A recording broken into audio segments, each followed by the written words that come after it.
Mukama yeebazibwe nate abaana ba Mukama mwenna abagoberera emisomo gyaffe gino. Twebaza Mukama atukuumye era n'atuwa obulamu.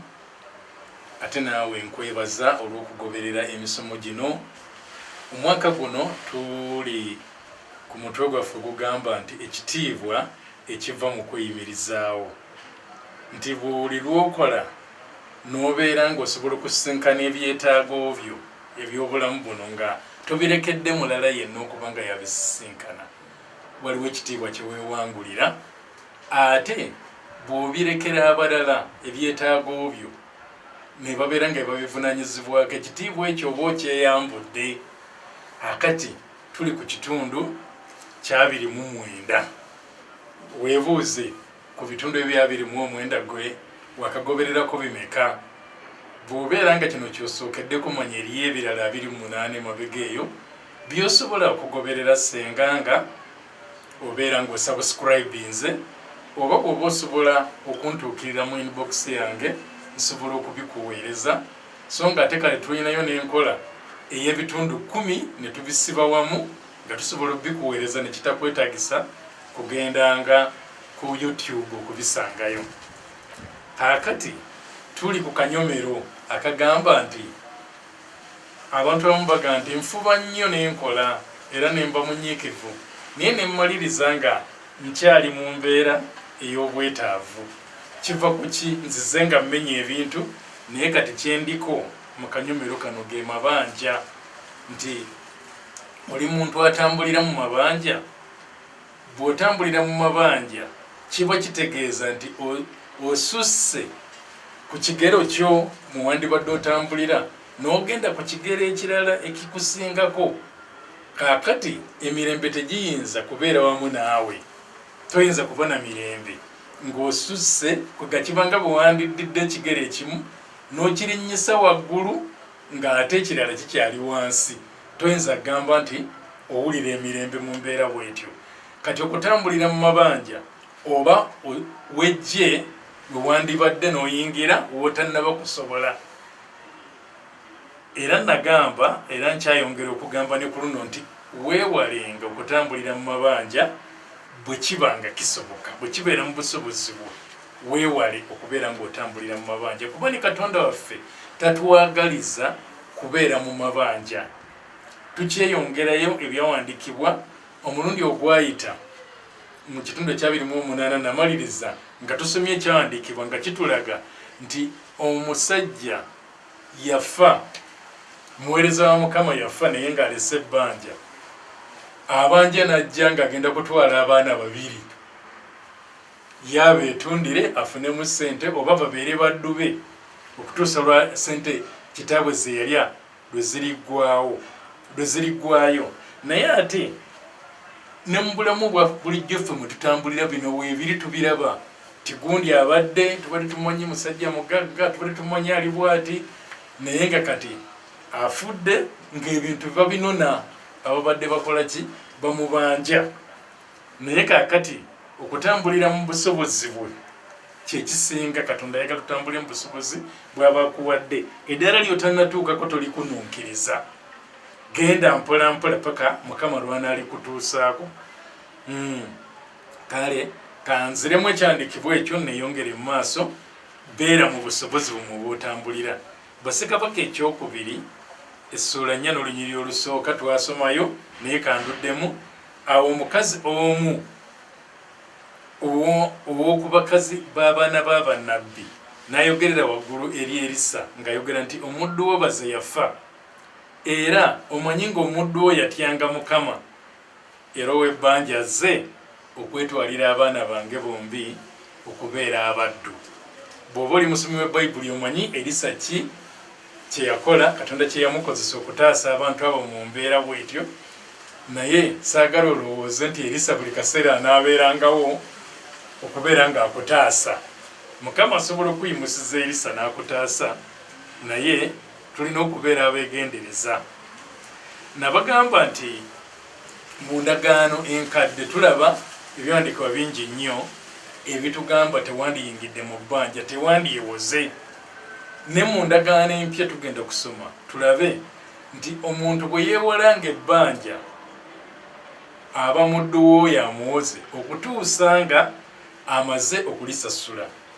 Tugenda kulaba omuddu ono eyalina muddu munne gw'abanja nga ye muddu naye ng'atalina omuddu gw'abanja, naye nga n'amateeka gamukkiriza okumuwalaawala nga wayagadde wamukwata, waddembe okumusikambula n'awalula, waddembe okumugwa mu bulago n'amutwala okutuusa lwali musasula ssente ze.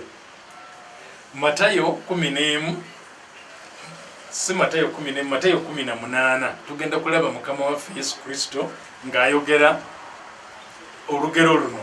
Naye olugero olwo mu kulugera yalugera nga lukutuukana n'empisa eyali emanyiddwa mu Isirayiri ekwatagana n'ow'ebbanja nti yakubangako n'obuyinza, era ne kakati akulinako obuyinza. Si mu nsi ya Isirayiri yokka, naye ne bwe tuli kakati akulinako obuyinza, kubanga abantu abamu beewoza amabanja, gwe yeewolako n'amutwala n'okumusiba n'amusiba n'akutwalako ebibyo, kitegeeza kubaako n'obuyinza oba omuwadde obuyinza. Kaakati Yesu agera olugero luno Matayo 18 tusome olwa 28 n'olwa 3 wagamba nti naye omuddu oyo n'afuluma n'asanga muddu munne gwe yali abanja eddinaali 10, n'amukwata n'amugwa mu bulago. Nga kikkirizibwa gw'obanja omutuga ye okutuusa nga nsasudde ebyange, n'amugwa mu bulago ng'agamba nti nsasule ebbanja lyange. Kwegamba ekyawandiikibwa kino kitulaga obuyinza omuntu wammanja bw'abeera nninako, nti mba neetundayo wansi w'obuyinza bwe mu kumanya oba mu butamanya.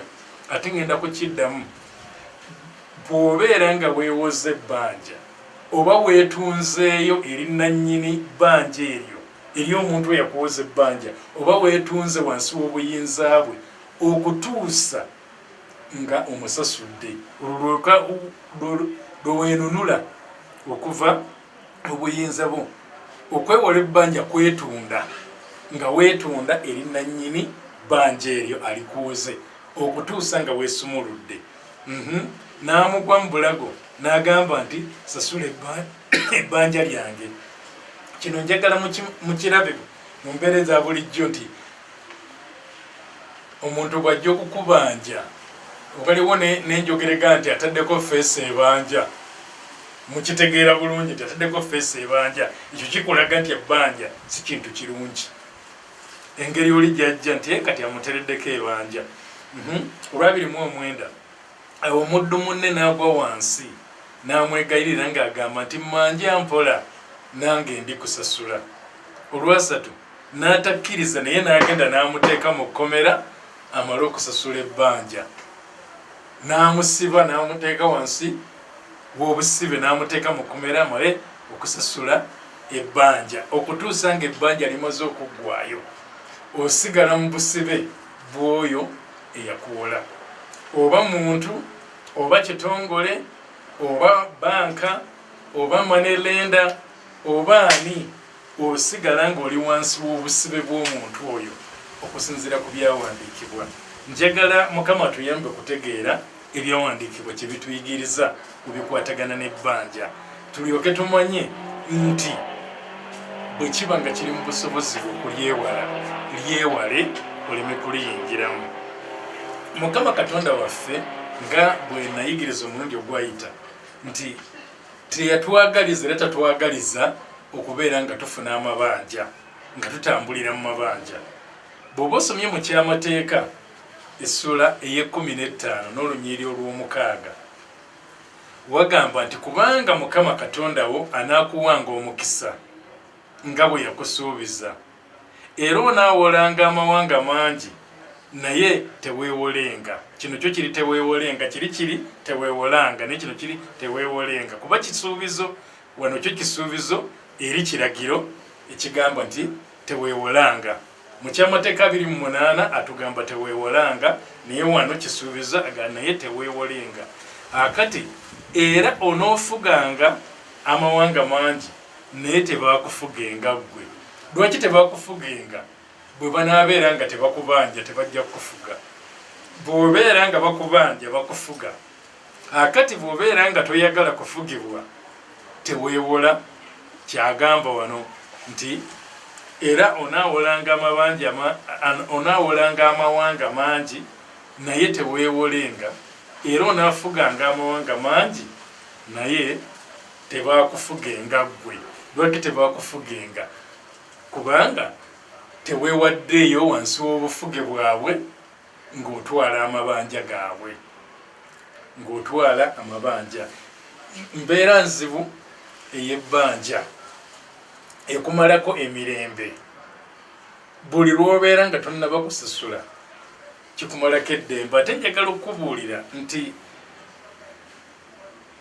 kikukuumira mu mbeera ey'okubeera nga okolerera oyo akubanja nti akubanja asobola okubeera nga yakuwola kankozesa sente ntono ezisobola okutandikirwako nga yakuwola tugeze emitwalo 5 n'abeera nga gyakuwoze naye nga mu butuufu bw'abeera nga akubuulira enzizayo gy'ogenda okuzzayo oyinza obutamanya nti mu kuzzayo ojja kumuddiza kakadde nti akuwoze 5 naye ogenda kumuddiza akakadde kalamba yagamba ojja kumpanga bwe ziti naye nga senga otuula n'obalirira ssente ezo zagenze nga omuwa ogenda okulaba nga omusasudde kakadde era abamu kyava bagamba nti mpa embuzi nkuwe nte nti gwe akuwaamu ombuzi gwe nozzaayo nti ennamba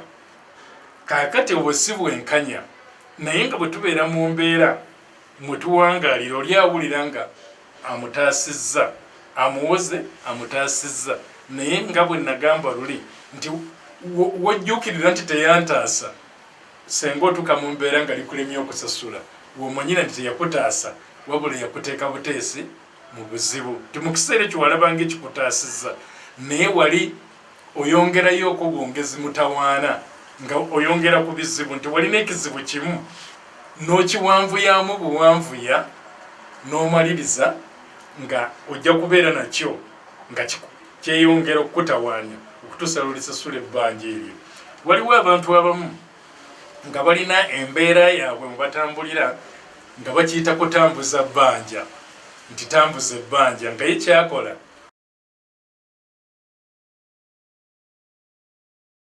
bwe yeewola ku ono bw'alaba nga ebbanga lye baalagaana ery'okusasula linatera okuggwako ng'afunayo omulala amuwola asasule ku ono agende nga azibiikiriza ng'awozaawoza kuba mubanja nti kati nfune ppya nsasule ekkadde naye ebyo byonna kwekuumira mu mbeera ya buddu kwekuumira mu mbeera ya bufuge ng'abaakuwola ssente zaabwe bakufuga ne bw'oba ogenze ku mukolo n'omulengera nga tonnaba kumusasula oyinza okuguddukako n'oddayo kubanga omutya afuuse ntiisa gy'oli olw'okuba ng'olina ssente ze ng'olina ebbanja lye kale kaakati tetuteekeddwa kubeera nga tuyingira mu mabanja amabanja gakuleetera okuba nti okola nti kaakati bwe wandibadde okola ssente akakadde kandibadde kagenda wuwo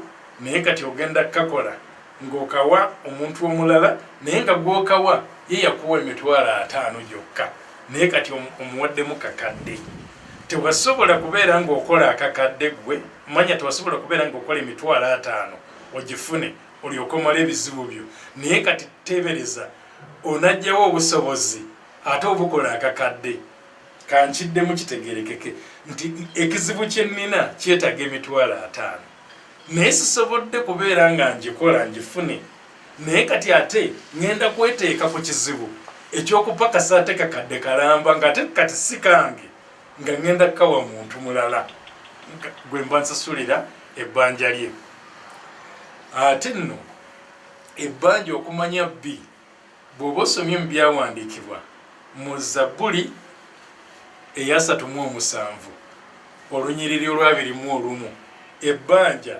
likuteeka mu bantu abayitibwa ababi the wicked abantu ababi liga nti omubi yeewola n'atasasula nate nga kitegeeza bwe mba nga njagala nsigale nga siri mubi nga ndi mutuukirivu bwe neewola nina okumaliriza nga nsasudde ebbanja. Zabbuli 37:21 omubi yeewola n'atasasula nate naye omutuukirivu akola ebyekisa agaba. Omutuukirivu ye amaliriza nga akola ebyekisa n'agaba. Amakulu afuba n'abeera nga akola mu busobozi bwe mpolampola n'afuna kafunye tekaliiko bbanja asobola n'okuwaako omulala. Naye kakati gwe bw'obeera nga weewoze emitwalo gy'abandi 5 nga bakubanja kakadde onaasobola otya okubeerako gw'oyamba nga naawe amabanja gakuli mu bulago? Kakati omubi yeewola n'atasasula. Naye kakati njagala mbategeeza abaana ba Mukama nti oyinza okubeera nga okusasula okwagala nga wandyagadde okusasula naye ng'obusobozi bw'otasobodde kufuna, naye yo Bayibuli egambye nti ofuuse mubi kubanga weewoze ate tusobodde kusasula. Era mu bbanga lyonna ly'omala nga tonnasasula naawe okiwulira nti weetikka ekintu ekikususseeko. Kwegamba nga senga wamanya obuzito obukirimu obw'okusasula, senga wabumanya obuzito obwo nga waakiri wandirirese ebbanja n'otalirya, nga wandirireseeyo n'omaliriza nga tolirya.